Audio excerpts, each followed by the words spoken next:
Hello everybody, this is Gareth Cahoon Speaks back here with another video. I'd like you to hit the subscribe bar, give me a thumbs up if you like the video, or hit the notification bell to be notified when I post my next post. Or otherwise you could donate to my ministry and the charities that I support at garethcahoon3@gmail.com on PayPal. Or if you want to see the videos that get banned on TikTok, you can go to my YouTube account, which is Gareth Cahoon Speaks. Subscribe and like my videos there where you'll see some of the videos that get banned. YouTube seems to be more free. So this one here, it's a token sentence. Grooming gang facing justice after a 277-year sentence. What is the rape of our women and girls worth? How long is long enough to pay for a crime of raping a 14-year-old girl? Maggie Oliver has expressed her doubt at a major Yorkshire grooming gang facing real justice after receiving a combined 277-year sentence. Speaking to GB News, the grooming gang's whistleblower declared the jail term a token sentence, admitting she has mixed feelings about it. Following a major police investigation and 6 separate trials at Leeds Crown Court, a West Yorkshire grooming gang was sentenced to a combined total of 277 years. The gang committed offences of horrific sexual abuse involving girls as young as 12 between 1995 and 2003 in Dewsbury and Bately in Kirklees. Reacting to the sentencing of the gang, Miss Oliver broke down the 277-year sentences and revealed how long each offender in the gang would actually serve. She told GB News, "I've got mixed feelings, honestly. The optics of it are that this is huge sentences and there are some really relevant sentences in that. But there are 20 offenders, 220 years divided that by 20. It actually comes to 10 years each, and they will only serve under half of their sentences. So that means that they're going to, on average, spend about 5 years in prison each." Mrs. Oliver stressed the survivors of the horrific crimes have waited 30 years for justice and have lost their childhoods as a result. She said that this has taken 30 years to bring to trial, and remember that those victims who are at the centre of this case have not only lost their childhood as they were abused between 1995 and 2003, they've also lost another 25 years of their lives waiting for this to come to court.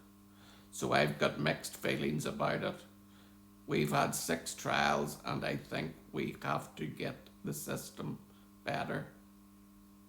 The former detective constable also called for more accountability from professionals in policing and social services, particularly those who knew and did nothing about it.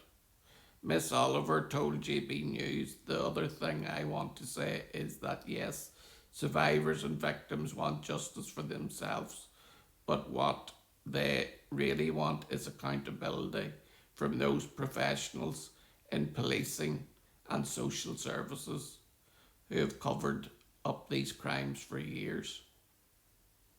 And there's no mention of criminal accountability for all those professionals who knew those children were being abused and did nothing about it. Victims' lives have been blighted. So we get the optics of this total number of years, but we've had 8 years of hell for those children. When they were children, they weren't protected." Drawing on the positives of the sentence, and Mrs. Oliver argued, The authorities are more willing to sentence appropriately for rape, gang offences. She said, I do think they're on a positive side note. I do think they're on a positive side note. We are more willing to sentence appropriately. Those charges through, though, will be just token charges. That's the tip of the iceberg, in my opinion, for the abusers. For the rapists, in my foundation, we're actually supporting one of these victims, and she has an awful lot to say about this still. So I've got mixed feelings. Detective Chief Inspector Rob Stevens of the West Yorkshire Police, Kirklees District, described the offences as truly appalling sexual abuse carried out by heartless predators. He added the very significant jail terms given to some of these men speak volumes about their depravity and the abuse meted out to the victims in this case. It cannot be stressed more highly that the reason this dreadful offending came to light was the courage of victims who have come forward and reported the offending they were subjected to.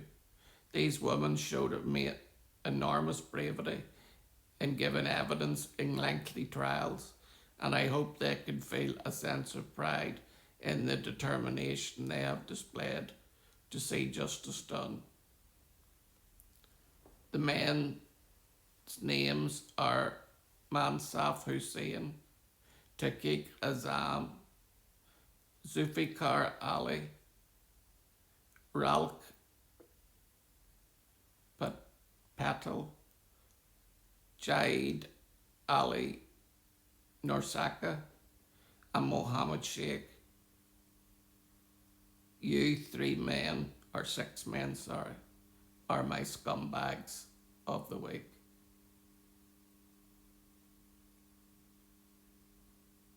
And also the social service and the police, who have maligned these victims of the rape gang in a way to sweep it all under the carpet. But the public aren't going to let this go until every last one of these paedophiles is brought to justice. And these women are the bravest women I know for to tell the stories of what they've been through and to do it as ladies, not victims anymore, but strong ladies who are standing up for themselves. When the authorities and the police, if they'd have been doing their job correctly, would have stood up for these girls when the crimes happened. It is tragic that it has took so many years to bring these 6 perverts to justice. Shalom, Maranatha, and Hallelujah.